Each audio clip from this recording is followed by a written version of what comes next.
Hello बच्चों। Hope है आप सब लोग बिल्कुल ठीक होंगे और फिजिक्स को एंजॉय कर रहे होंगे। पिछले टॉपिक में मैंने आपको बताया था कूलम्स लॉ के बारे में, थोड़ा इंट्रोडक्शन दिया था और उसका मैथमेटिकल एक्सप्रेशन और उसकी स्केलर और वेक्टर फॉर्म आप लोगों को समझाई थी। अब हम कूलम्स लॉ के रिगार्डिंग कुछ इंपॉर्टेंट पॉइंट्स हैं जो बच्चे अक्सर मिस कर जाते हैं और वो पॉइंट्स याद में रखना, ध्यान में रखना प्रॉब्लम सॉल्विंग के लिए बहुत जरूरी है। तो वो मैं कुछ इंपॉर्टेंट पॉइंट्स आज तुमको बताऊंगा और हम लोग कुछ न्यूमेरिकल्स कूलम्स लॉ के ऊपर भी आज सॉल्व करेंगे। तो points to remember regarding Coulomb's law. ठीक है, तो आज हम points to remember regarding Coulomb's law.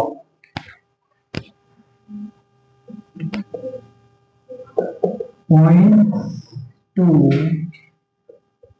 Remember regarding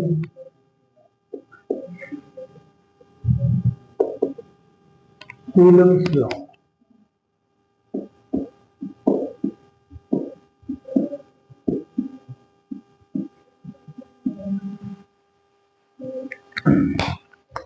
तो इसको अभी हम लोग थोड़ा हाईलाइट कर देंगे।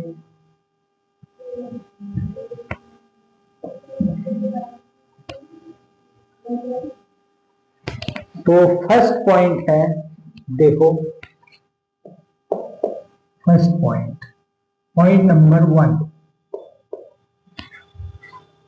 Coulomb's law valid for only point charges.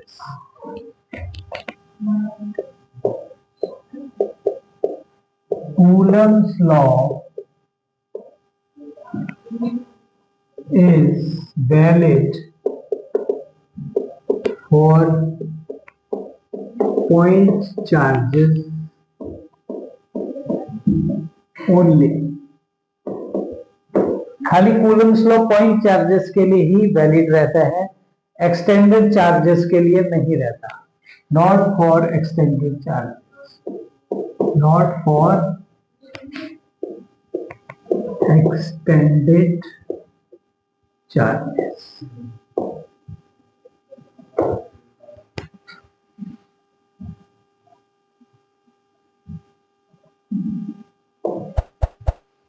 अब जैसे कि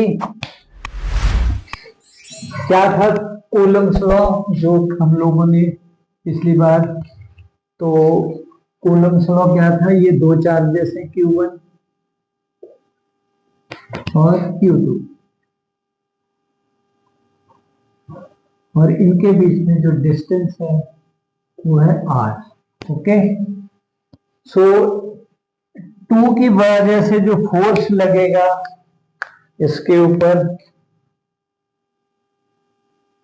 2 की वजह से जो 1 के ऊपर फोर्स लगेगा इस साइड को लगेगा, force on 1 due to 2। Okay, और इस पर जो लगेगा वो इस साइड को लगेगा, फोर्स ऑन 2 ड्यू टू 1। और अगर चार्जेस Q1 और Q2 सेम है यानी पॉजिटिव है तो ये रिपल्सिव रहेगा, और अगर अपोजिट है तो ये अट्रैक्टिव रहेगा।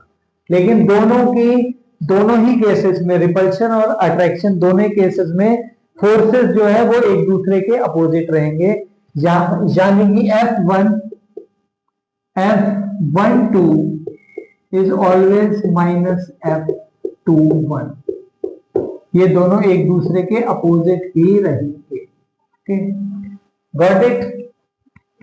होप है आप लोगों को समझ आया रहेगा। अच्छा, अब देखो, अब क्या है, ये तो है फर्स्ट पॉइंट। अच्छा, फोर्स का मैग्नीट्यूड क्या था? फोर्स का मैग्नीट्यूड था हमारा F is equal to K times Q1 Q2 upon R square. Is equal to 1/4 pi epsilon naught Q1 Q2 upon R square. तो ये है हमारा फोर्स। तो इसको हम थोड़ा हाईलाइट कर लेंगे।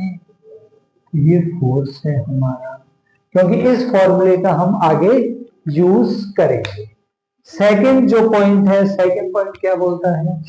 सेकंड पॉइंट बोलता है कि valid for charges at rest only. Coulomb's law खाली जो रेस्ट पर चार्जेस हैं उसी पर ही ये लॉ एप्लीकेबल रहेगा, मूविंग चार्जेस पर नहीं रहता है।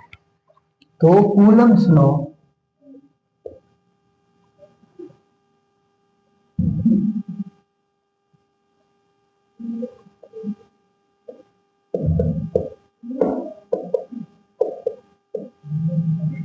is valid for charges at rest, और it also valid for one charge at rest and another is moving.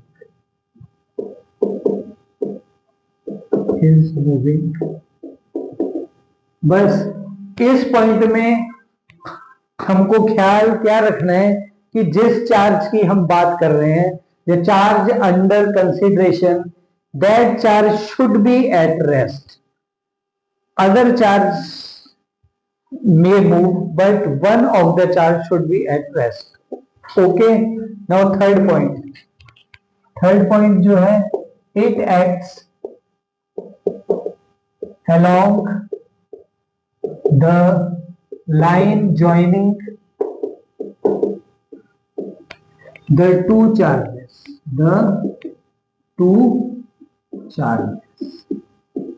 कहने का मतलब है कि जो ये इस फिगर में आपको जो ये लाइन दिख रही है, इस लाइन के अलोंग ही फोर्स रहेगा। ये फोर्स ऐसा नहीं है कि इस साइड को लगे या इस साइड को लगे या इस साइड को लगे या इस साइड को लगे। फोर्स कभी भी ऐसा नहीं लगेगा या ऐसे नहीं लगेगा। ये जो लाइन ज्वाइन कर रही है, कौन सी वाली? ये वाली लाइन, इस लाइन के अलोंग ही लगेगा फोर्स। ओके बच्चे, ओके समझा गया? ऐसे इस साइड उस साइड, इस लाइन के अलावा ये ऐसे भी लग सकता है, ऐसे भी लग सकता है, लेकिन इस लाइन के अलोंग ही रहेगा, किसी और डायरेक्शन में नहीं रहेगा। इसका मतलब है ये। ओके, उसके बाद है आपका फोर्थ, वैल्यू ऑफ कांस्टेंट के। फोर्थ पॉइंट है आपका वैल्यू ऑफ कांस्टेंट के, वैल्यू ऑफ कांस्टेंट जो है के depends upon the medium between the charges, medium between the charges. Charges के बीच में जो मीडियम है उस के की वैल्यू उस पर डिपेंड करेगी। यानी कि अगर दो चार्जेस के बीच में मीडियम एयर है या वैक्यूम है तो फोर्स की वैल्यू कुछ रहेगी, और अगर हमने वो दो चार्जेस को पानी में इमर्स कर दिया, डुबो दिया, तो फोर्स की वैल्यू चेंज हो जाएगी। ओके, तो जो के की वैल्यू है वो मीडियम पर डिपेंड करती है, और वो किस तरीके से चेंज करेगी वो मैं आपको नेक्स्ट आपको सेशन में बताऊंगा कि जब दो medium force between two mediums, उसके बीच में क्या रिलेशन रहता है, तो उसमें हम जो रिलेटिव परमिटिविटी की बात करते हैं जो कि रेशियो रहता है permittivity to the free space to the permittivity of the medium. तो वो नेक्स्ट लेक्चर में बात करेंगे। अभी पांचवा पॉइंट है कि जो K है,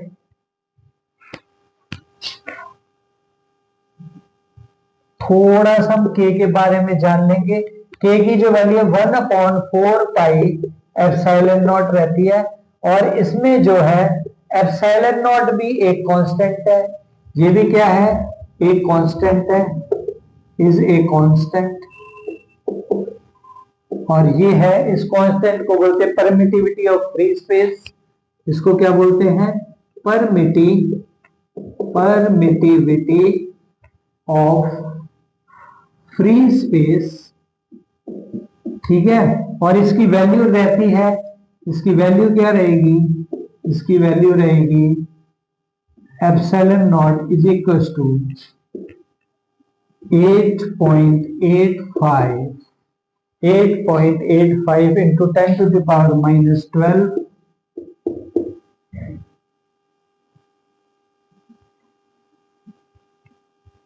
into 10 to the power minus 12 coulomb per Newton पर मीटर स्क्वायर। ओके, ये इसकी यूनिट रहेगी। ई नॉट यानी परमिटिविटी ऑफ फ्री स्पेस, ऐसे ई एम रहेगी परमिटिविटी ऑफ मीडियम, जो वो भी एक कांस्टेंट रहेगा, और ई आर रहेगा ई एम और ई नॉट का रेशियो। ओके, अब sixth, Coulomb's law follows the Coulomb's law follows the inverse law यानी कि जो डिस्टेंस बिटवीन द चार्जेस है, जो कि क्या है, distance between the charges, force F is inversely proportional to R square. Force F is inversely proportional to R square.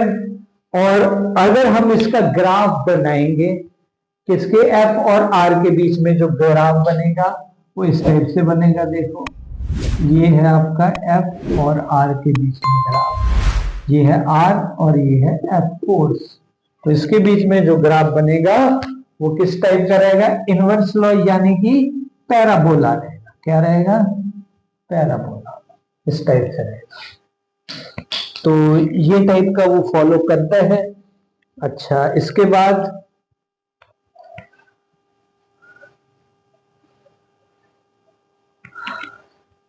अब देखो, इसमें ज्यादातर क्वेश्चंस कॉम्पिटिशन्स में कैसे आते हैं, जैसे एमसीक्यूज में क्या पूछते हैं, अगर इफ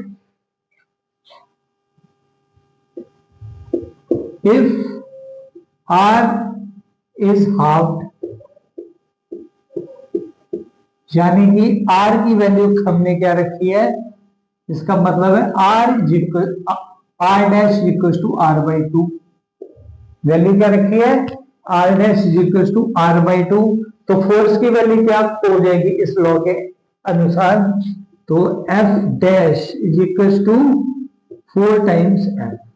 ओके, यानी कि force is increased by 4 times, and new force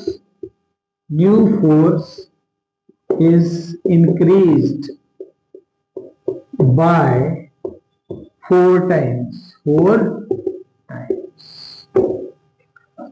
okay, अगर न्यू फोर्स क्या हो गया, 4 टाइम्स ओल्ड फोर्स से इंक्रीज कर जाएगा, यानी कि ज्यादा हो जाएगा अगर मैं डिस्टेंस को हाफ कर दूंगा। और अगर हम डिस्टेंस को 2 टाइम्स कर देते, यानी double, if R is doubled,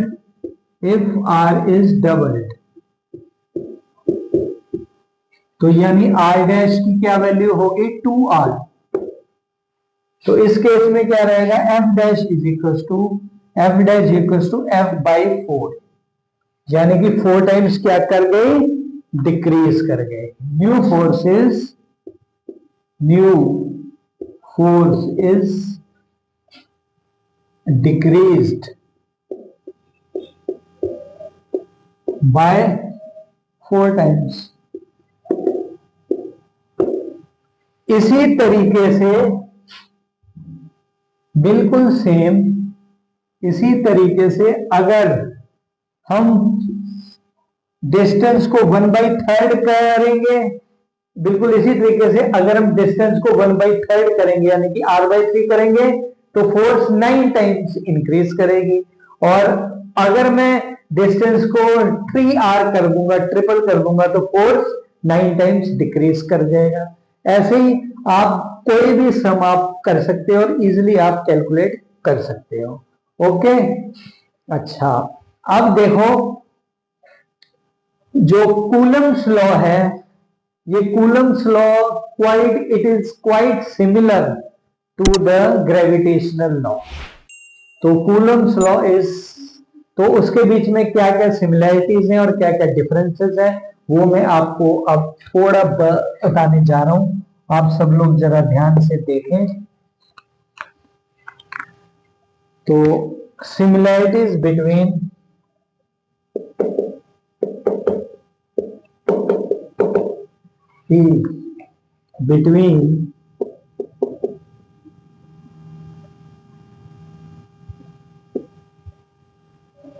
Coulomb's law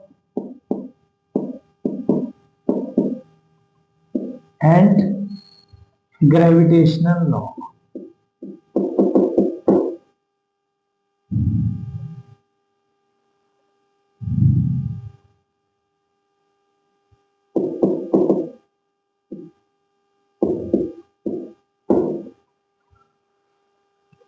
तो क्या है देखो, सबसे पहले first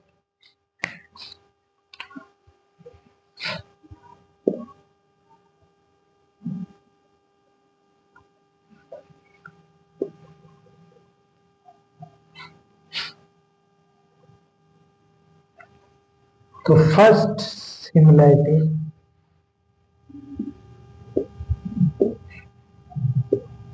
F is equals to K times Q1 Q2 upon R square. और इसमें क्या रहेगा F, ये है आपका Fe यानी कि फोर्स, इलेक्ट्रोस्टैटिक फोर्स, और ये Fg gravitational force G equals to G times M1 M2 upon R square.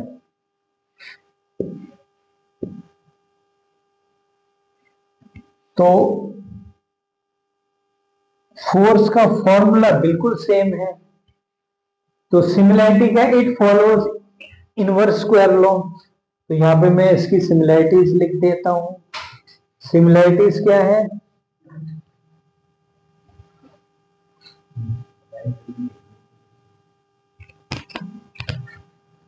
Similarities है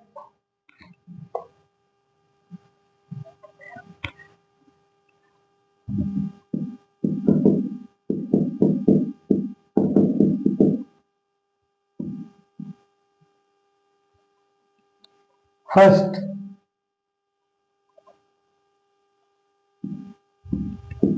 it follows inverse square law.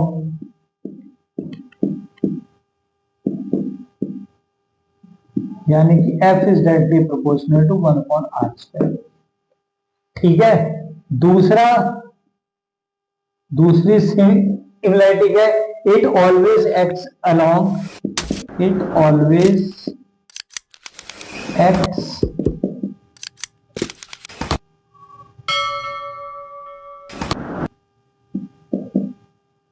along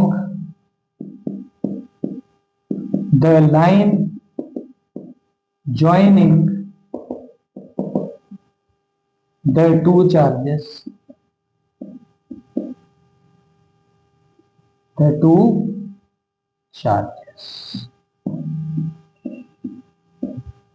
or masses।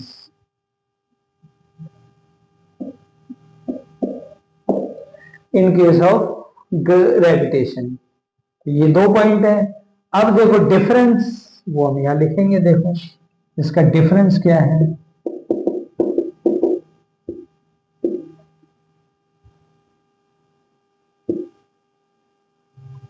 तो डिफरेंस है फर्स्ट डिफरेंस है एफ ई में बी F E can be attractive और repulsive in nature. दूसरा point क्या है? एफ जी जो है, एफ जी क्या रहेगा?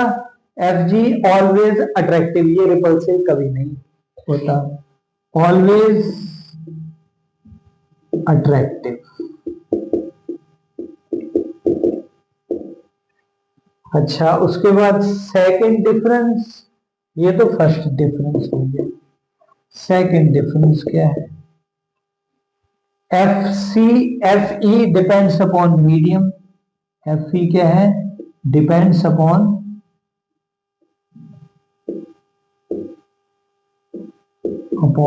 मीडियम। ये मीडियम पर डिपेंड करेगा, यानी दो चार्जेस के बीच में क्या मीडियम है। लेकिन एफ जी किसी भी मीडियम पर डिपेंड नहीं करता, ये चाहे वैक्यूम हो, चाहे एयर हो, चाहे वाटर हो, चाहे ग्लास हो, कुछ भी हो, एफ जी की वैल्यू सेम रहेगी। तो independent of any medium, independent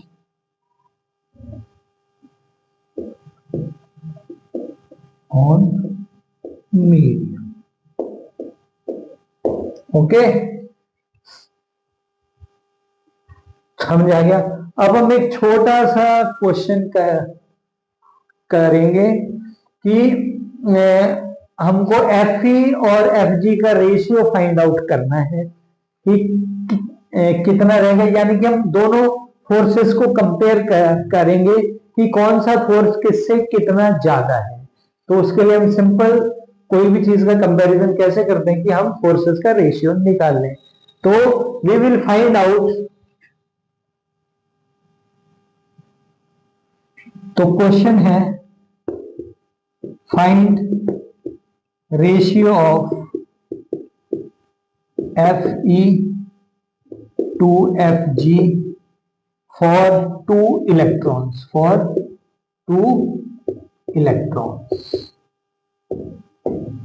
तो ये इसका हम यहाँ पे आंसर लिख देंगे। तो आंसर क्या रहेगा? देखो, इसके लिए क्या करना पड़ेगा? E की वैल्यू है 1.6 into 10 to the power minus 19 coulomb, और मास ऑफ इलेक्ट्रॉन ये क्या रहेगा? Me, ये है 9.1 into 10 to the power minus 31 kg।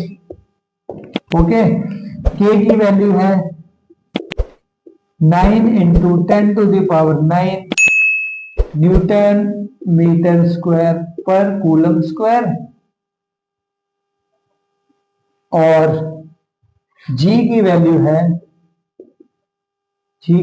है आपकी 6.67 into 10 to the power 6.67 into 10 to the power minus 11 newton metre square per K G square. Okay, ये values हम रख देंगे। तो एफ ई क्या है?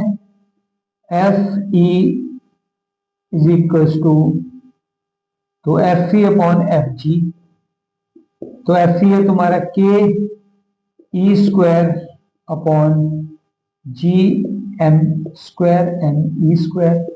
वैल्यूज रख देंगे 9 into 10 to the power 9 into 1.6 का square into 10 to the power minus 19 का स्क्वायर माइनस 38 अपॉन, ये है आपका जी का 6.67 into 10 to the power minus 11 into 9.1 इसका square into 10 to the power minus 62। जब हम इसको कैलकुलेट करेंगे तो F E upon F G की value F E upon F G, इसकी वैल्यू हमको मिलती है 10⁻42। तो इसका मतलब है एफ ई जो है वो 10⁻42 टाइम्स एफ जी है, यानी बहुत ही ज्यादा स्ट्रॉन्ग फोर्स है ग्रेविटेशनल फोर्स के कंपैरिजन में। तो F E is equal to 10⁻42 F G, यानी कि बहुत ही ज्यादा स्ट्रॉन्ग फोर्स है। और इससे भी ज्यादा स्ट्रॉन्ग फोर्स होता है न्यूक्लियर फोर्स। ओके, जो न्यूक्लियॉन्स के बीच में रहता है, जो दो न्यूक्लियॉन्स को बांध के रखता है। उसमें सोचो कि जो पॉजिटिव चार्ज है वो बहुत छोटी जगह पर कंसेंट्रेटेड रहता है, और सारा पॉजिटिव चार्ज यानी कि लाइट चार्जेस, लेकिन दोनों बहुत पास पास और कंबाइंड है और स्टेबल है। तो इसका मतलब जो न्यूक्लियंस यानी कि जो दो प्रोटॉन्स के बीच में न्यूक्लियस के अंदर जो फोर्स है वो इससे भी बहुत ज्यादा स्ट्रॉन्ग रहता है, क्योंकि इस फोर्स को भी वो ओवरकम करके रहता है।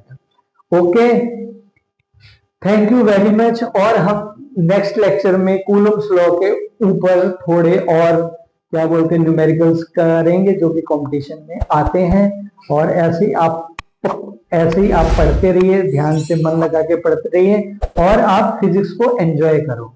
आप फिजिक्स को पढ़ने का, समझने का सबसे अच्छा तरीका है कि आप उसको एंजॉय करो। Thank you very much. आगे और अच्छे अच्छे लेक्चर्स के लिए और डीप स्टडी के लिए, नीट और जेई को आसानी से क्लियर करने के लिए आप सचदेवा क्लासेस को सब्सक्राइब करें, ज्वाइन करें, और अपने मित्रों संबंधियों को भी बताएं, और बेल आइकन दबाना ना भूलें। Thank you very much.